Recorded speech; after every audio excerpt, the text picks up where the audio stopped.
ღია სტუდია.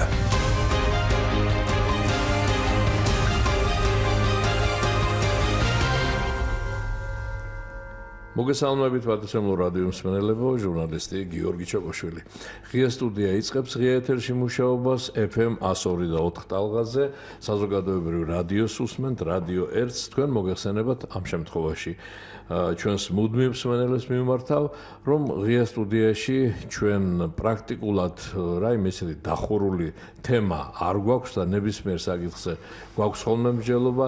შეიძლება რაიმე ისეთი ცხელი ამბავიც იყოს, მაგრამ იმ წუთას და იმ დღეს ჩვენ არ ვისაუბროთ ამ თემაზე, მაგრამ არც ერთ თემას არ ტოვებს ღია სტუდია, ასე ვთქვათ, რომ არ ვისაუბროთ იმაზე თქვენთან ერთად, რომ არ ჩაგდოთ თქვენ ამ დისკუსიაში. დღეს გეგმიური, ასე ვთქვათ, გადაცემა გვაქვს და ტურიზმს ეხება ჩვენი დღევანდელი საუბარი. ტურიზმის ეროვნული ადმინისტრაციის კვლევების და დაგეგმვის სამმართველოს უფროსი ბატონი გიორგი ბრეგაძე გახლავთ ჩვენთან. მოგესალმებით ბატონ გიორგი. მოგესალმებით, მივესალმებით თქვენს მაყურებელს. მადლობას მოგახსენებთ მობრძანებისთვის. უბრალოდ ეს შესავალი მე გავაკეთე იმის გამო, რომ გუშინდელი ფაქტის გამო ჯერ კიდევ ძალიან ბევრი საუბარი და ემოციური საუბარია სხვადასხვა საინფორმაციო საშუალებაში. ღია სტუდია რასაკვირველია ამ თემაზე ალბათ ამ დღეებში დაგეგმავს გადაცემას, როდესაც უფრო მეტის თქმა შეგვეძლება ჩვენც და ჩვენს მოწვეულ კომპეტენტურ სტუმარსაც. დღესაც რა თქმა უნდა ძალიან კომპეტენტური სტუმარი ყავს სტუდიაში, მაგრამ ამ შემთხვევაში ტურიზმზე იქნება, როგორც გითხარით, ჩვენ ძირფასო რადიო მსმენელებო საუბარი.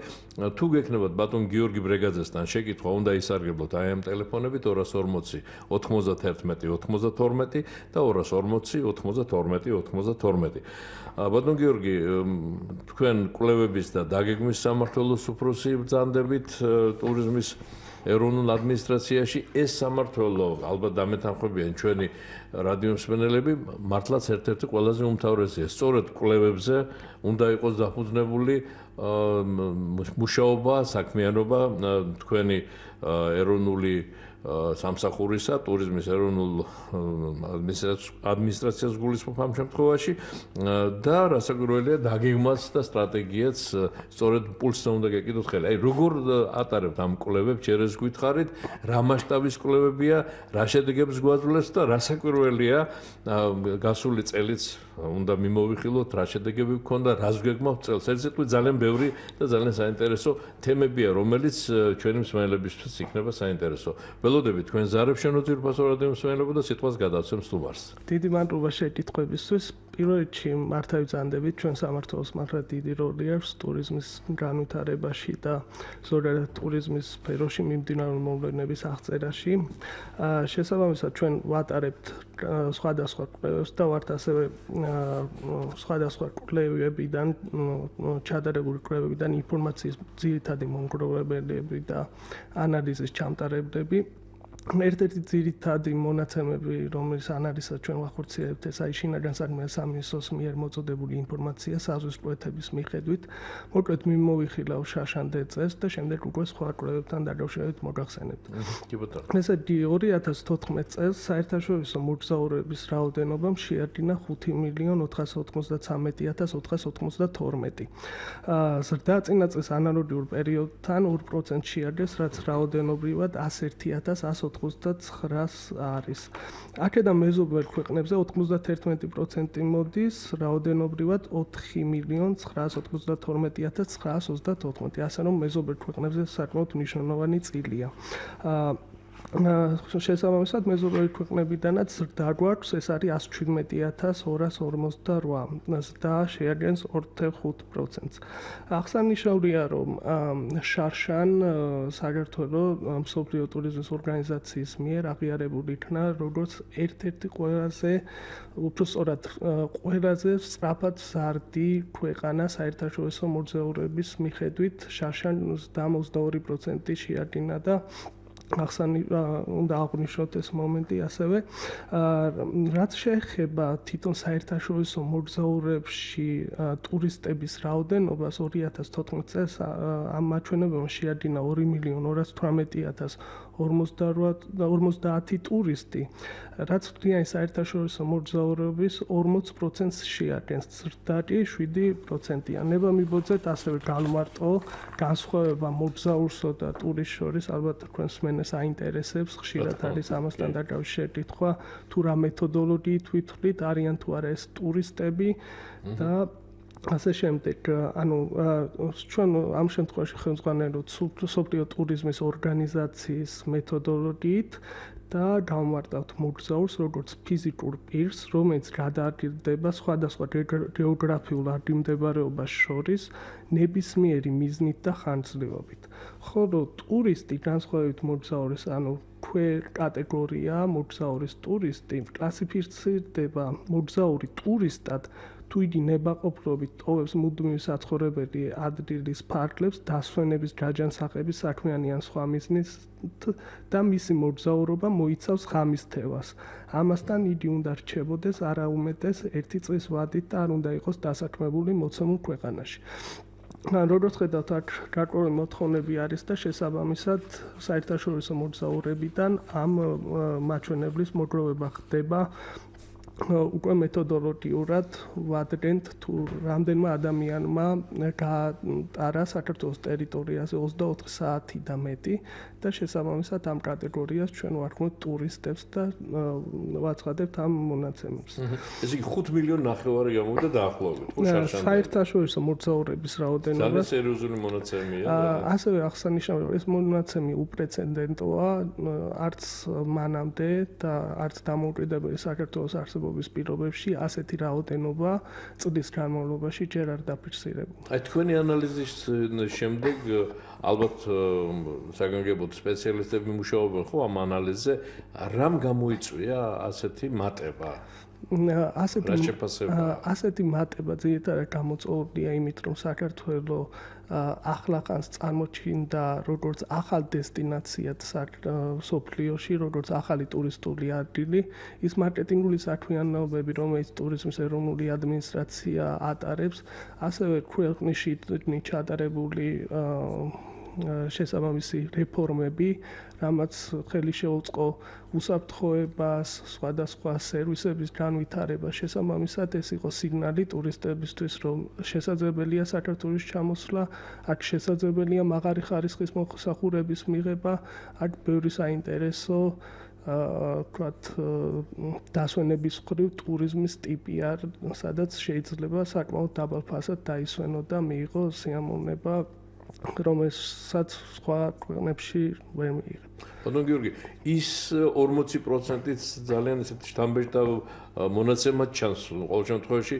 ჩემი როგორც მოქალაქის გადასახედიდან ძალიან კარგია, რომ ესე იგი ამ 5 მილიონში 40% არის მართლაც მინდა ესეთი ტურისტული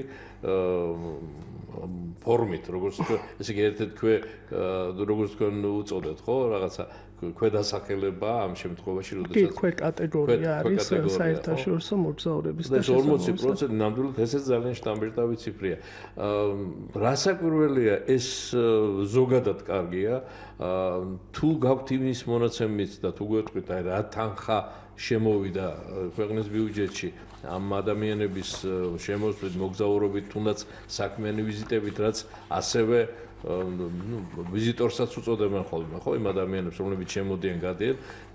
რა თქმა უნდა, ყველა ასე წმინდა წყლის ტურისტულ მოგზაურობისთვის არ მოდის და ტურისტს ყველას ვერ უწოდებ, მაგრამ ვიზიტორია, რომელიც შემოვიდა ქვეყანაში. თქვენ უკვე ეს კლასიფიკაცია წარუდგინეთ ჩვენს მენებს. ახლა თანხაზეც გითხარით, რა თანხა მიიღო ქვეყნის ბიუჯეტმა. დიახ, მთავარი მოტივატორი რეალურად საერთაშორისო მოგზაურების შემოსვლის ზუსტად ის თანხა, რომელსაც ისინი ხარჯავენ. ამ ეტაპზე გამოქვეყნებულია ეროვნული ბანკის მიერ 2014 წლის 9 თვის მაჩვენებელი. ეს არის $1.395 მილიონი და დაწინა წლის ანალოგიურ პერიოდთან შეადგენს 5%-ს. ანუ წინა წელთან შედარებით შეადგენს $61 მილიონ ამერიკულ დოლარს. იმ 9 თვესთან შედარებით, ხო? ანალოგიურად. დიახ, 9 თვესთან შედარებით. ანუ პირველი 3 კვარტალის მონაცემებით საკმაოდ დიდი ზრდა გვაქვს. კი ბატონო, ესეც ძალიან სამერთავია და ერთადერთი ამ ციფრების და ამ მონაცემების მოსმენისას, რა თქმა უნდა, ჩდება ასეთი განწყობა და ალბათ ჩვენს მენელებს ასეთი სურვილი გაუჩნდებათ, რომ ეს ტემპი არ შენელდეს, რომ გაიზარდოს, რომ შემოსავლების გაიზარდოს, რამაც რასაკვირველია, ზოგადად უნდა მოიტანოს კეთილდღეობა, ცხოვრების დონის ამაღლება ქვეყანაში და ასე შემდეგ და ასე შემდეგ. ძალიან ბევრი კარგი რამ შეიძლება მოყვეს ამ მატებას. ოღონდ რასაკვირველია ეს ყველაფერი ისევ და ისევ გადაცემის დასაწყისშიც აღნიშნეთ და ახლაც გავემეორებ, ვინაიდან თქვენ ბრძანდებით ამ ეროვნული ტურიზმის ადმინისტრაციის კვლევების და დაგეგმვის სამმართველოს ხელმძღვანელი, აი მართლაც კვლევაზე და ანალიზზე უნდა იყოს დაფუძნებული. ახლა კიდევ ერთხელ გითხარით, თუ შეიძლება აი ამ კვლევების თაობაზე, ესე იგი, როგორ ატარებთ კვლევებს და რამდენთან ჩვენთვის ცნობილია თქვენი სამსახურიდან გადის, ხო, კვლევების ფუნქცია, სხვაც ეკისრება. აი ესეც საინტერესოა, ვინაიდან კიდევ ერთხელ ვიმეორებ, ყველა ალბათ უმრავლესობა ყოველ შემთხვევაში დღევანდელი ჩვენი მსმენელებისაც ამას ისურვებდა, რომ გაიზარდოს, ვინაიდან ბიუჯეტის შემოსავლები იზრდება.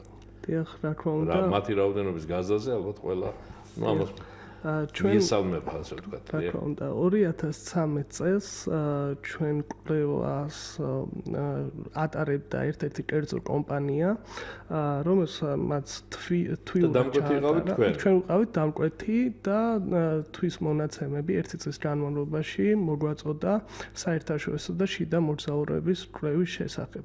ანუ ძირითადად ჩვენი ინტერესის საკითხს წარმოადგენდა თუ რა არის მათი მთავარი მიზანი, საშუალო დანახარჯები, ვთქვათ, რომ რეგიონებს მაგრამ ყველას ხო ვერ ეკითხებიან ამას და კვლევის მეთოდი არის ასეთი, შერჩევა ხდება ძირითადად ჩვენ კვლევაში ხდებოდა 750-800 ადამიანი თვეში, შესაბამისად მრავლდებოდა და ყოველთვიური კვლევა ყოველთვიური იყო ყველა სასაზღვრო პუნქტში. სასაზღვრო პუნქტშივე უსვამდნენ ამ შეკითხვებს. დიახ, თითოეულ სასაზღვრო პუნქტში საქართველოში ჩვენ ყავდა შემოსულსაც და გასულსაც? არა, ძირითადად გასულს. ჩვენ მის რატომ იყავით და რა? ანუ გამოცდილება გვაინტერესებდა რეალურად რამდენი ღამე დარჩნენ, რამდენი დახარჯეს და ასე შემდეგ. შემდეგ შესაბამისად იმ მარკეტინგული საქმიანობის დასაგეგმად, რაც ეს ინფორმაცია გვაძლევს. ერთი-ორი სიტყვით მინდა 2013 წელს ჩატარებული კვლევის შესახებაც ვთქვათ. მოგზაურების საშუალო ხანგრძლივობა იყო 5 ღამე.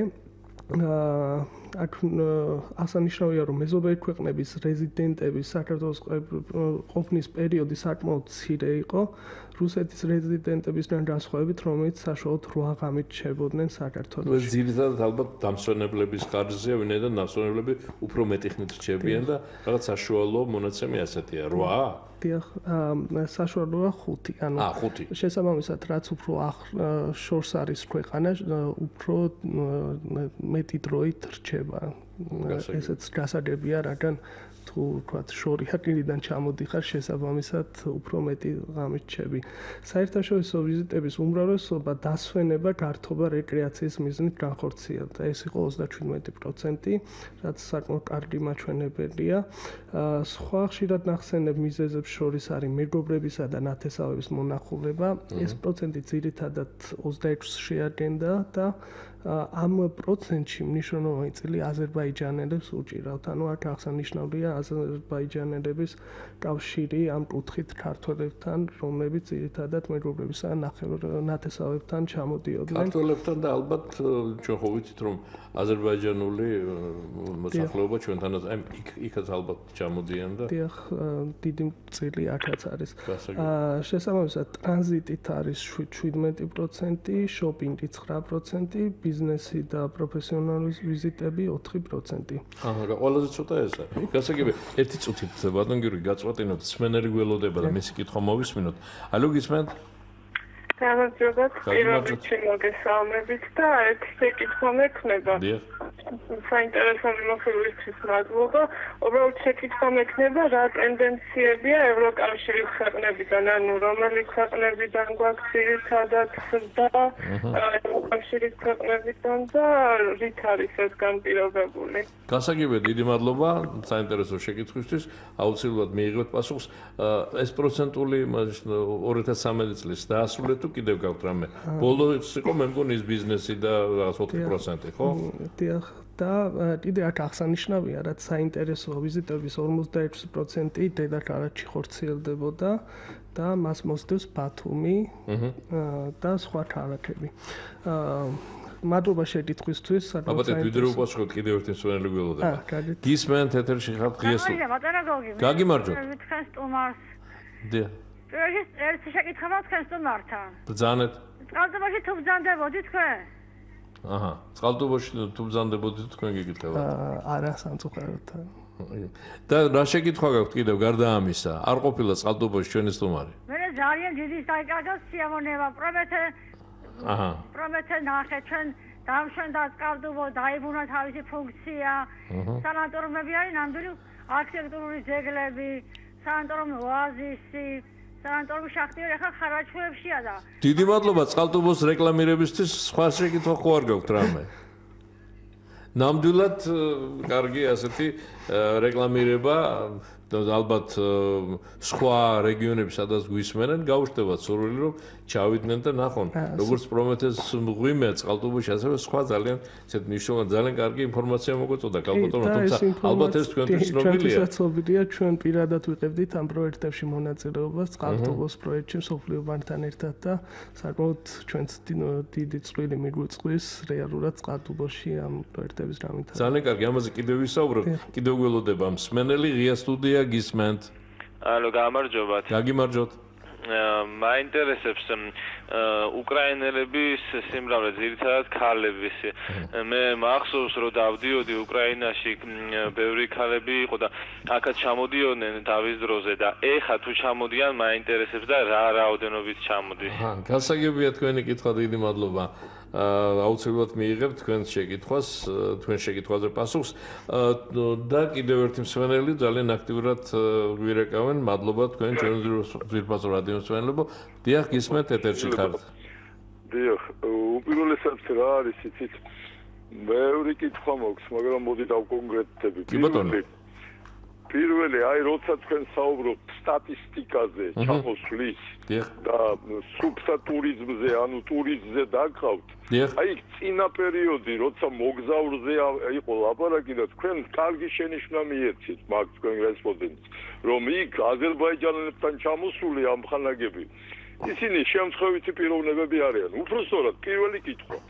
ტურიზმის კანონს რა თქმა უნდა იცნობს თქვენი რესპონდენტი და მინდა ვთხოვო, რამდენად ფიქრობს, რამდენად არის დასახვეცი ტურიზმის კანონი, საქართველოს ტურიზმის კანონი და უპირველესად, აი ზუსტად ის პუნქტი, რომელსაც ქვია ტურისტის დეფინიცია, განმარტება. კი ბატონო. მეორე, აი იქ წყალტუბო რო დაუსახელეს და მარტო ითქვა ის, რომ იქ თურმე პრომეთეს მღვიმეა, სხვადასხვა მე ვსაუბრობ 45 წლის ტურისტული გამოცდილების პრობლემა რამოდენიმე წიგნის ავტორი. კლასიკაცი ბაიკალამდე ჩამიყვანია მატარებლით 40 დღით. მაგრამ ეხლა ამაზე არ არის ლაპარაკი. აი გზაზე როცა გადაადგილდებიან ჩვენი ტურისტები, მათ შორის ევროპიდან ჩამოსულები და რამ მდგომარეობაში არის გასაჩერებლები. სანაგვესთან რომ იყავს ექსკურსია მძღოლებს. იციან თუ არა ეს მათ? გასაგებია. დიახ, არა, არ უნდა დაიმალოს ეს ყველა. კი ბატონო, კი არა, ვინიშნა მე თქვენს, კი ბატონო. და უპირველესი, თუ კი ჩვენ თვალს დავხუჭავთ ბევრ რამეზე, მათ შორის ამ სტატისტიკურ მონაცემებზე. მე მთელი 5 წელი ბათუმის სტატისტიკურ განყოფილებაში მუშაობდი ტურიზმის დეპარტამენტის და ვიცი ის როგორ მოდის. როცა პოლიციის სამმართველოდან მოდის და გადმოადგილდებიან ეგრეთ წოდებული დიდი მანქანების მძღოლები, როგორ შეიძლება ისინი ჩავთვალოთ ჩვენ იმ მოგზაურებში და ესენი კი შედიან. ხტებით რამდენად გაბერილია ეს ციფრები? გასაგებია, მადლობა. თუმცა ვინც შემოდის ქვეყნის ტერიტორიაზე, ერთგვარი ამისი მონიტორინგი უნდა ხდებოდეს, უნდა ვიცოდეთ ეს მონაცემი და სადღაც უნდა აისახოს. ეს აუცილებელია. ამაზე ალბათ თქვენს დაგვეთანხმებით. კიდევ ერთი მსმენელი ჩავთოთ, გისმენთ? მოგესალმებით. გამარჯობა. გიორგი, თქვენ სტუმარს და თქვენ და ძალიან საინტერესო საუბარი გაქვთ მართლა ტურისტული მოგზაურობა და ტურბაზას წყალტუბოში რო გქონდა ჩვენ ტურბაზა მიწასთანაა გასწორებული რომ ვთქვათ ახლა ისეა განადგურებული და ისე რომ მაგრამ ეხლა სანატორიუმები და ისე ჩვენ შევიფარეთ აფხაზეთიდან არ ვიცი რამდენი 1000 ეს კიდე კარგი რო ქონდა ეს თბილი და ეს კარგი სანატორიუმები და შევიფარეთ ეს დევნილი ხალხი აი 20 წელი ხდება უკვე და ჩვენ წყალტუბო ახლა კი გამოაცხადეს რომ ესა კი მართალია აღმომჩენი ძალიან ჩვენი მიწისქვეშეთი საოცრებანი ჯუმბირჯიშკარიანი იყო ძალიან იყო და არის ახლა ცოტა უსინათლო გახდა ჩემი არ იყოს მაგრამ ტურისტული ბაზის ახლა ხელმძღვანელი ცენტრი სადა აქვს ახლა ის რა შვება ის ძველი ცენტრი აღდგება თუ როგორ არის არ ვიცი მე წყალტუბოში მე ახლა არ ვიცი როგორ არა და ყველა სანატორიუმში ჩვენ მქონდა ყველა სანატორიუმში ტურისტული აგენტები ყავდა თუ რა ქვია მაგას ტურისტული გამცილებლები რომლებიც ახლო ჩვენს წყალტუბოს რეგიონში იქ მაიაკოვსკი იყო იქ ქუთაისი იყო იქ ყველა მღვიმეები იყო ყველგან იყო ტურისტული მარშრუტები ძალიან საინტერესო კი ბატონო ამაზე აუცილებლად გიპასუხებ ბატონო ტურისტული და დიახ ალო ხო კარგი გასაგებია ძირითადი არსი გავიგეთ შეკითხვის და თუ აღდგებაო ეს ტურისტული ბაზა ეს საინტერესოა ჩვენს მსმენელს ასე რომ ალბათ მოვიდა დრო ჩვენი მსმენელების შეკითხვებს უპასუხოს ჩვენმა სტუმარმა მე შეგახსენებთ ჩვენო ძვირფასო რადიო მსმენელებო ტურიზმის ეროვნული ადმინისტრაციის კვლევების და დაგეგმვის სამმართველოს უფროსი ბატონი გიორგი ბრეგაძე სტუმრობს ღია სტუდიას თუ მასთან შეკითხვები გექნებათ 240 91 92 და 240 92 ტელეფონები ჩართულია ღია სტუდია გისმენთ და ერთი შეხსენება კიდევ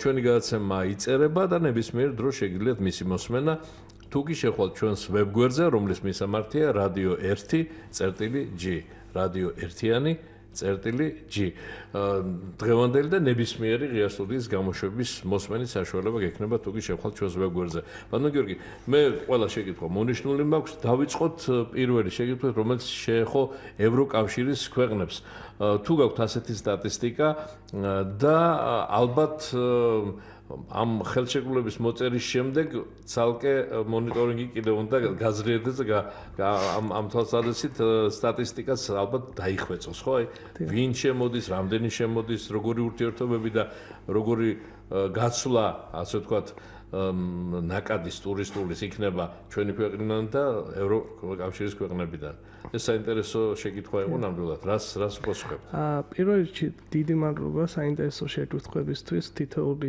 თავისებურად საინტერესო იყო და დიდი სიამოვნებით უპასუხებ პირველ რიგში ევროკავშირის ქვეყნებზე ევროკავშირის ქვეყნებიდან 2014 წელს საქართველოს ეწვია 221402 მოგზაური და ზრდამ აქ შეადგინა 10.8%. აღსანიშნავია, რომ ყველაზე დიდი რაოდენობრივი წილი აქ იყო პოლონეთიდან 41324, შემდეგ მოდის გერმანია 33314, საბერძნეთი 21408 და დიდი ბრიტანეთი 18492. აქ განსაკუთრებით აღსანიშნავია, რომ ძირითადად ევროკავშირის ქვეყნების შორის ყველაზე პოპულარული რა თქმა უნდა საჰაერო ტრანსპორტი იყო, საერთაშორისო შემოსვლების 22% ევროკავშირის ქვეყნებიდან სწორედ საჰაერო გზით განხორციელდა. ასე მინდა აქვე ვახსენო, არ ვისაუბრია ტოპ 10 ქვეყანაზე და ვახსენო. ძალიან საინტერესოა კი ბატონო. და სხვათა შორის არ ვისაუბრია ბატონო გიორგი, შიდა ტურიზმზე ეს ცალკე თემაა და ამაზე შეგეკითხებით დრო გვაგვჭერ. ჯერ გითხარით ეს ტოპ 10-ული მართლა ძალიან საინტერესოა. ტოპ 10-ული პირველ რიგზე უკვე წრებია თურქეთია, მისი წილი საკმაოდ მაღალია. 1,415,822 შეადგინა მთლიანობაში ამ ქვეყნიდან ვიზიტმა. ეგ შარშან? ეს იყო 2014 წლის განმავლობაში. მას მოსდევს სომხეთი 1,321,500 მოგზაურით და აზერბაიჯანი, შემდეგ მოდის უკვე რუსეთი. როგორც უკვე მოგახსენეთ, ამ 4 ქვეყანაზე მოდის 91%. სხვა არამეზობელი ქვეყნები მეხუთე ადგილზე გვყავს უკრაინა. Barem am კითხვასაც უპასუხებ. უკრაინა ქალბატონების შემოსვლა აინტერესებდა ქალბატონებიდან. Რა თქმა უნდა, ქალბატონების შესახებაც ასეთ ინფორმაციას გაქვთ? ინფორმაცია გვაქვს, სამწუხაროდ ამ ეტაპზე ამ მონაცემის მოცემა არ შემიძლია. შესაბამისი ბაზა უნდა ვნახოს, საიდანაც ამ ინფორმაციას ამოვიღებ. მაგრამ გაქვთ ინფორმაცია. დიახ, ამ ბატონმა მომწეროს და აუცილებლად ვეტყვით ასევე რომელ რეგიონებს უფრო ხშირად მოინახულობენ. ეს იქ სად ჩერდებიან იმასაც საცნობია? დიახ, რომელ რეგიონებს სტუმრობენ ყველაზე ხშირად და ამ ინფორმაციაზე დამიკავშირდნენ იმეილზე და აუცილებლად მივაწვდი. შემდეგ არანაკლებ საინტერესო იქნება ალბათ ამ ბატონისთვის პოლონეთიდან მოგზაურებიც. ამ ქვეყნიდან შემოვიდა 56,024 მეექვსე ადგილზეა. შემდეგ მოდის შესაბამისად ისრაელი, ირანი, გერმანია, ყაზახეთი, ამერიკის შეერთებული შტატები და ასე შემდეგ. გასაგებია, ძალიან საინტერესო სტატისტიკაა ესეც. ახლა ვინდან წყალტუბოდან ორი ზარი ქონდა, გამოვყოთ ცალკე წყალტუბოს თემა და არა მხოლოდ ქალბატონმა პირველმა მსმენელმა ძირითადად ისაუბრა რაღაც ერთგვარი სარეკლამო საუბარი გამოვიდა ძალიან კარგი. კი ბატონო, ჩვენ ასეთ ჩარტვებსაც სიამოვნებით ასე ვთქვათ მივიღებ და განვახორციელებთ, მაგრამ შემდეგ უკვე ტურბაზაზე ითქვა ქალბატონმა ბრძანა რომ ასე ვთქვათ როგორ თქვა იცით მიწასთან არის გასწორებული აი ასეთი ტურისტული ბაზა და რამე ეშველება როგორ იქნება თუ ეს ანუ ამ პრობლემების შესახებ ჩვენ ვიცით ჩვენი კვლევა რეალურად რომელსაც ვატარებთ ერთ-ერთი ნაწილი არის პრობლემების იდენტიფიცირება და იმ რესურსების იდენტიფიცირება რაც საქართველოს აქვს და შემდეგ შესაბამისი სტრატეგიის დაგეგმვა რაც ამ რესურსების მაქსიმალურად ტურიზმის სასარგებლო გამოყენებაში დაგვეხმარება. ამ ეტაპზე მინდა ვახსენო რომ ხორციელდება ტურიზმის სტრატეგიაზე მუშაობა. ეს პროექტი მუშაობდება მსოფლიო ბანკთან ერთად და სწორედ ამ სტრატეგიის მიზანია სხვადასხვა ტურიზმის სფეროში სტრატეგიის შემუშავება, რომელიც დაწერილი იქნება 2025 წლამდე და ჩვენ ამ სტრატეგიით გვინდა ვიცოდეთ რეალურად საქართველოში რა რესურსები არსებობს, უნდა გავაკეთოთ იდენტიფიცირება ზუსტად იმ რესურსების დიდი მადლობა არ გაძლევდათ ამის საშუალებას? რა თქმა უნდა, წინა კვლევებსაც შევხედავთ, ახლანდელ კვლევებსაც შევხედავთ, რაც რეალურად დაგვეხმარება რომ ეს ყველაფერი გაიწეროს. ადრე ამ საკითხების გაწერა ორგანიზებული სახით ჩამოყალიბება არ ხდებოდა. ეხლა ყველაფერი ორგანიზებულია, ყველაფერი დაიწერება, ყველაფერი ჩამოყალიბდება, თუ რა რესურსებია, რა შეიძლება ამ რესურსებისგან გაკეთდეს და შესაბამისად გაიწერება. როდის უნდა გაკეთდეს ეს? უკვე ეხლა იწერება. არა, ეს 25 წლამდე ძალიან კარგი 10 წლიანი. ხო, ანუ ეს იქნება 5 წლიანი სამოქმედო გეგმები. 5 თუ 10? 5 წლიანი. 2025-მდე. 5 წლიან სამოქმედო გეგმება დაიყო. ანუ ეხლა როდესაც ჩვენ გაზაფხულზე მივიღებთ სტრატეგიას და ამ იქნება 2025 წლის ხედვა. ხოლო 2025 წელს 5 წლიანი პერიოდი დაიყოფა სამოქმედო გეგმები. შესაბამისად, რაც მიგვიყვანს იმ ხედვამდე, რომელიც 2025 წელს უნდა მივიღოთ. ეს სტრატეგია არის დაყოფილი სხვადასხვა ნაწილად. დღეს ძირითადად რაზეც ვისაუბრეთ, ეს არის ინფრასტრუქტურული ნაწილი. თავისი ნაწილი აქვს სტრატეგიას, მარკეტინგს.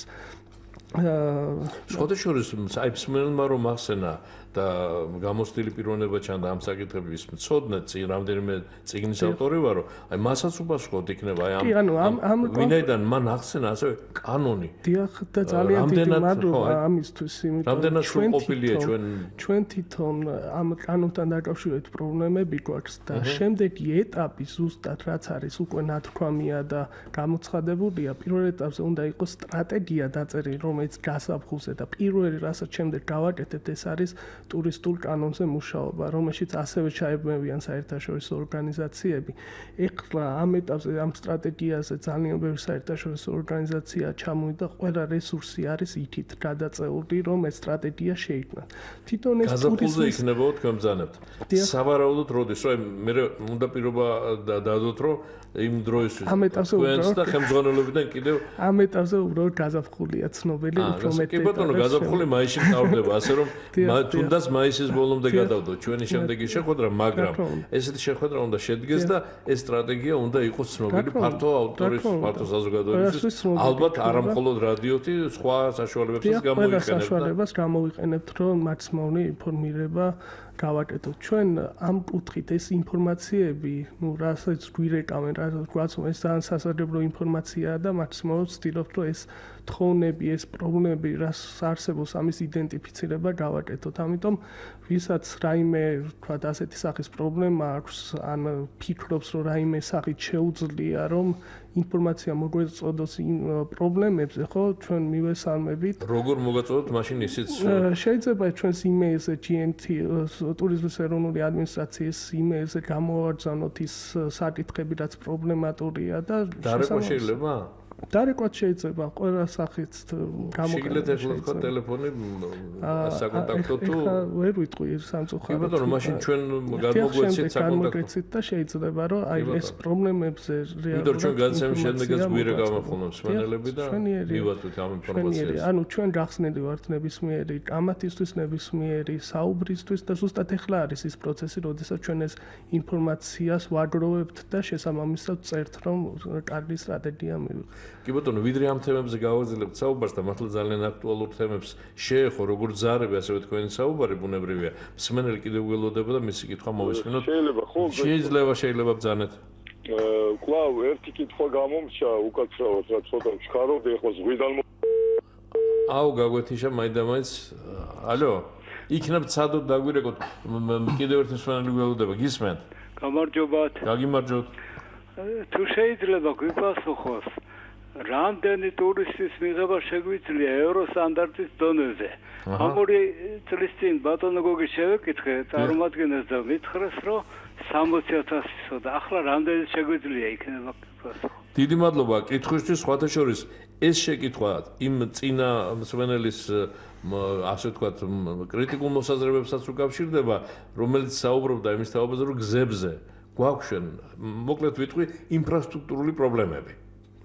ტურისტული თვალსაზრისით არის ასეთი პრობლემები და ჩვენი მსმენელის აი ეს ბოლო შეკითხვა ძალიან პირდაპირ კავშირში მაპატეთ გველოდება მსმენელი. გისმენთ? ალო, მე ვარ? დიახ, თქვენ ხართ. მოგესალმებით. მე აჭარიდან ვეკავდა ტურიზმი ძალიან ახლობელი თემა ასე ვთქვათ. აი დასაქმების ხრივ, რამდენია დასაქმებული, რამდენია გადამზადების კურსები, თუ ეხება თქვენს სტუმარს, ასე რომ მაინტერესებს კულტურული ტურიზმის შესახებ თუ არსებობს კანონი. იმიტომ რომ აჭარაში მოგეხსენება დამალული ინფორმაცია არა. ძირითადად ბორდელები არის გახსნილი. გადმოდიან თურქები და გადადიან ის რა ქვია ერთობიან მოკლედ რო ვთქვათ. კიდე რა მაინტერესებს, აი თუ ტურიზმი არის ძირითადი ქვეყნისთვის შემოსავალი ერთ მოსახლეს, აი მე მაგალითად რა მოგება, რა შეღავათი და რა გაუმჯობესებული პირობები ხდება ამ ტურიზმიდან შემოსული თანხებით. იგივე დაფინანსებაზე განათლების თუ რამე მიდის ტურიზმიდან და ასე შემდეგ. მადლობა. ანუ დადებითი და ვარყოფითი თვისებები ტურიზმის თუ შეიძლება ამ საკითხებში. გასაგებია, დიდი მადლობა. რამდენად ძალიან საინტერესოა ეს მონაცემებიც, რამდენად შეუძლია ჩვენმა სტუმარმა რომ მოგვაწოდოს. თუ შეიძლება გავაგრძელოთ საუბარი ინფრასტრუქტურულ საკითხებს შეეხო ბოლოზარი და მოდით პირდაპირ ჯერ რაოდენობა გითხარით. როგორც ჩვენმა მსმენელმა ბრძანა, შესაბამისი გადაცემა როდესაც ჰქონდა და დაუსვი ესე იგი სტუმარს შეკითხო, მან მითხრა რომ 60,000-ის მიღება შეგვიძლია. დღეს არის ეს ციფრი ისევ ასეთი გაიზარდა, შემცირდა ევრო სტანდარტების დონეზე. ეს ციფრი საიდან მოვიდა რეალურად და ევრო სტანდარტების დონეზე რა იგულისხმება, მაგრამ ამ ეტაპზე იქნება საკმაოდ ბევრი სასტუმროები, ყოველწლიურად იხსნება ახალი სასტუმროები, რომელსაც შეუძლია საკმაოდ მაღალი ხარისხის მომსახურების. რამეს კონკრეტული ციფრი არ შეგიძლიათ გითხრათ? დიახ, რაღაც მონაცემები მაქვს ახალი სასტუმროების შესახებ, რომელიც იქნება, მაგრამ რაიმე კონკრეტულ ციფრს ახლა ვერ ვიტყვი. იხსნება მაგალითად ახლახანს გაიხსნა ბორჯომში რიჩსოსი, აჭარაში გაიხსნა ახალი სასტუმროები, ეიფელი პლაზა, გონდერ პარასი, აკვაპარკი. ანუ ძალიან მნიშვნელოვანი პროექტები ხორციელდება და წლიდან წლამდე ინვესტიციები ამ სფეროში იზრდება და ეს ყველაფერი არის იქიდან გამოწვეული, რომ რეალურად მოთხოვნა არის გაზრდილი. რა ინვესტიციები იზრდება და ეს სფერო თან უფრო ასე ვთქვათ, ფართოდ ძალას იკრებს, იქნება ამ სვენასაც უპასუხოთ დასაქმებული ჩვენი მოქალაქეები, რამდენია ამ. დიახ, მე აქ მაქვს 2013 წლის მეოთხე კვარტლის მონაცემები, ძირითადად ეს დიდად არ იცვლება ხოლმე კვარტლიდან კვარტლამდე. ეს არის 178,000 ადამიანი. ვინც დასაქმებულია ტურიზმის სფეროში? ტურიზმის სფეროც ცნება არის, ანუ აქ ჩვენ გამოვყოფთ ტრანსპორტის სექტორს, სასტუმროებსა და რესტორნებს, რომელიც მოიცავს რეალურად ძირითადად ამ ტურიზმს, ანუ აქედან 57% არის ტრანსპორტის სექტორი, სასტუმროებისა და რესტორნებში 20%, და ძირითადად იზრდება ეს რაოდენობა დასაქმებულების ტურიზმში, რაც არ არის გასაკვირი, იმიტომ რომ შესაბამისად მოგზაურები იზრდება და მომსახურების გაწევა ჭირდება ამ ადამიანებს, რომელიც საქართველოში ჩამოდიან. ბატონ გიორგი, და ის მსმენელმა რომ ბრძანა, რომ ამ სატვირთო მანქანები რომ შემოდისო, იმათი მძღოლები არ უნდა ჩაითვალოს ამ ეს სად არ უნდა ჩაითვალოს, როგორ მე კი მაშინვე უპასუხე, რომ ყველა ვინც საზღვარს გადაკვეთს, უნდა ვიცოდეთ და უნდა. ანუ ზუსტად ეს განსხვავება ჩვენ ვერაუდით იმ განმარტებებს, რაც არის მსოფლიო ტურიზმის ორგანიზაციის მიერ მოწოდებული. იქ არის ტერმინი, რომელიც არის საერთაშორისო მოგზაური და არის შესადარისი სხვა ქვეყნებთან.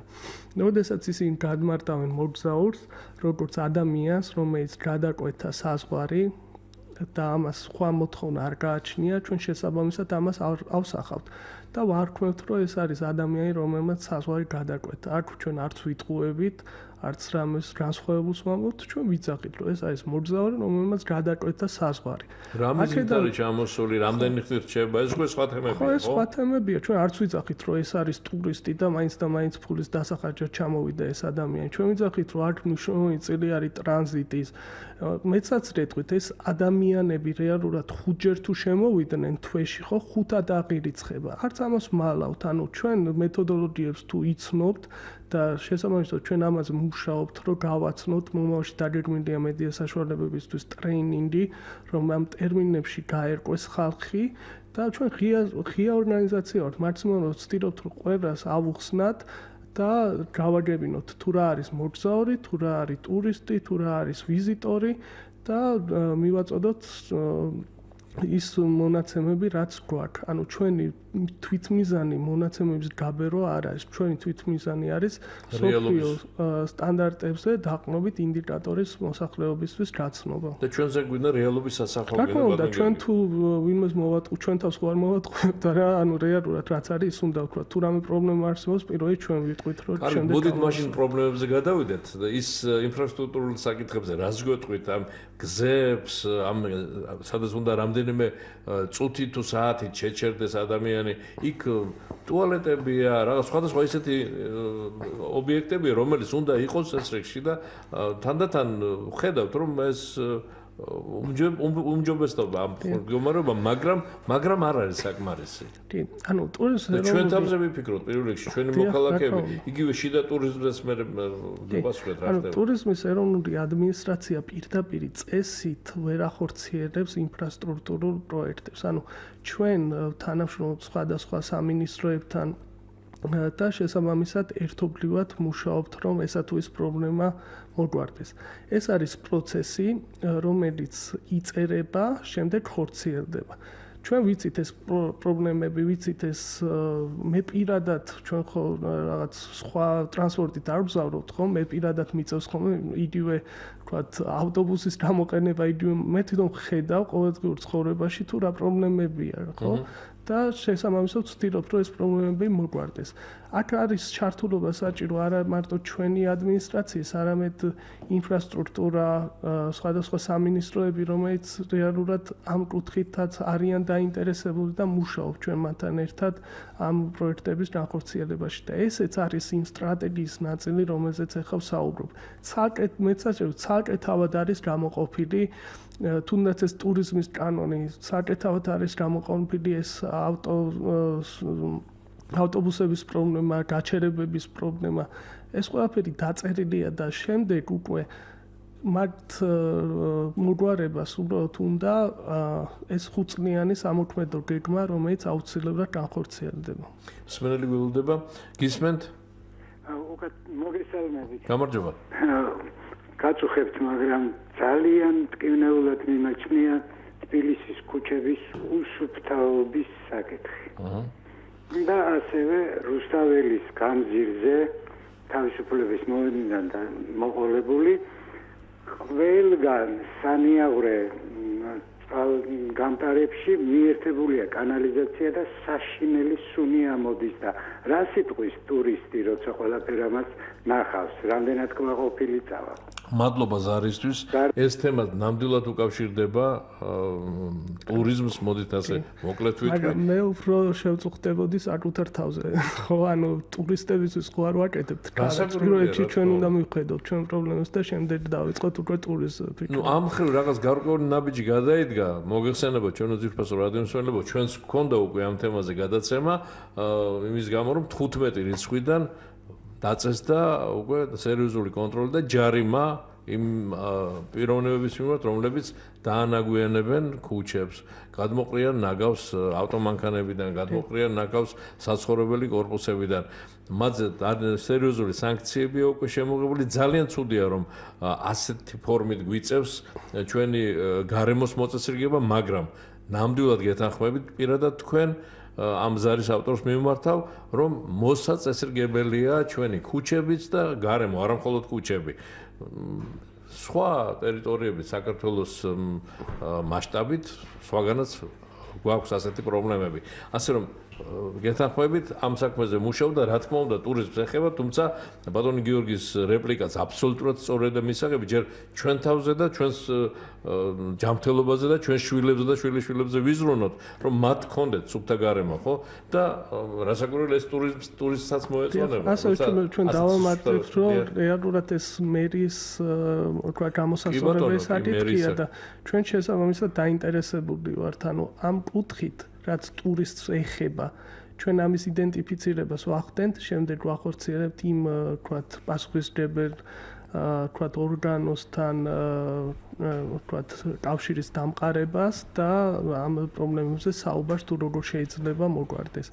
დრო ძალიან ცოტა გვრჩება, მაგრამ ვიდრე შიდა ტურიზმის რამდენიმე ციფრს და მონაცემს გავგასვათ, ბატონ გიორგი, აუცილებლად მიმაჩნია, რომ იმ სმენელს უნდა უპასუხოთ თქვენ, რომელიც ამბობდა, რომ პირადად ერთ მოქალაქეს მე რა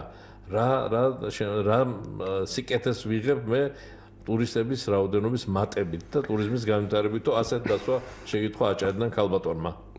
ძალიან კარგი შეკითხვა, აქ მოვიშვერდიებ მე მსოფლიო სტატისტიკას.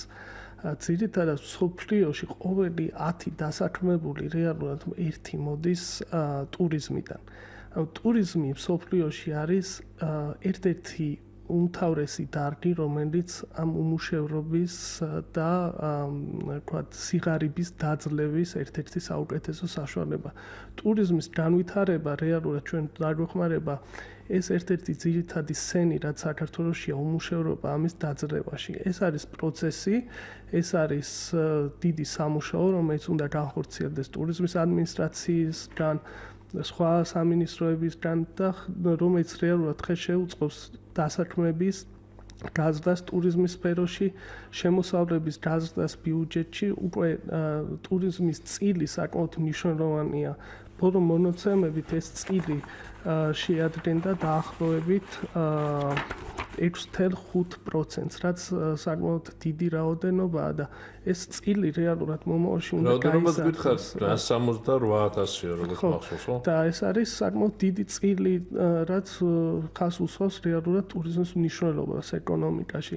და ეს რეალურად არ არის ის, რაც უნდა იყოს. ძალიან დიდი პოტენციალი გააჩნია ტურიზმს საქართველოში და ჩვენ ვარაუდობთ, რომ საკმაოდ დიდი რიცხვებით გაიზრდება ეს. ესე იგი თქვენ ამბობთ, რომ თითოეული მოქალაქე იგრძნობს ამ სიკეთეს? რა თქმა უნდა იგრძნობს.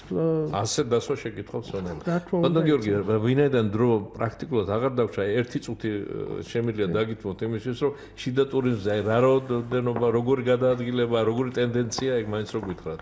დიახ, შიდა ტურიზმი იზრდება, მცირდება. შიდა ტურისტების ბოლო მონაცემები სულ მალე გამოქვეყნდება, რომელიც მოიცავს უკვე 2014 წლის მესამე და მეოთხე კვარტალს. არც უკვე დავამატებ, რომ ჩვენი კვლევები გადაეცა სტატისტიკის ეროვნულ ოფისს, რომელიც ამ კვლევას ატარებს უკვე საერთაშორისო შიდა ტურიზმს. შესაბამისად ამ მონაცემებს მოკლედ დროში მოგვაწოდებს და ჩვენ შევძლებთ განახლებული მონაცემები მივაწოდოთ მოსახლეობას. მაგრამ ზოგადი ტენდენცია როგორია? ზოგადი ტენდენცია, ანალოგიური კითხვები გვაქვს დასმული შიდა ვიზიტორებისთვის. იზრდება, იმატებს. ძირითადად შეგვიძლია ვთქვათ, რომ იზრდება და შეგვიძლია ვთქვათ, რომ თავარი მიზანი არის მეგობრების და ნათესავების მონახულება 55%, გართობა და დასვენება 15% და შემდეგ მოდის უკვე სხვა მთავარი მიზნები. განთავსების საშუალებებს, რომელსაც იყენებენ, ეს არის მეგობრების და ნათესავის სახლი 63%. არა, დეტალები აღარ გვინდა, იმიტომ რომ დრო აღარ გვაქვს. დიდი მადლობა, ერთ სიტყვით. ძირითადად საკითხებს შევეხეთ და ამისთვის დიდი მადლობა მინდა მოგახსენოთ. ტურიზმის ეროვნული ადმინისტრაციის კვლევების და დაგეგმვის სამმართველოს უფროსი ბატონი გიორგი ბრეგაძე სტუმრობდა ღია სტუდიას. თქვენთანაც მადლობას ვეუბნებით ჩვენს მსმენელებს, რომლებმაც იაქტიურეს და ძალიან კარგი და ძალიან საინტერესო შეკითხვები დასვეს. მადლობა თქვენ ჩვენო ძირფასო რადიო მსმენელებო, ვინც ვერ დაგვირეკა და გვისმინა, მათაც რა თქმა უნდა დიდი მადლობა ყურადღებისთვის. გადაცემაზე მუშაობდით ლია ციკლაური, ნათია არველაძე, ლელა ვაშაკიძე, ინგა გურგანაძე და გიორგი ჩაკოშვილი. გემშვიდობებით, ხვალამდე. დიდი მადლობა, გემშვიდობებით.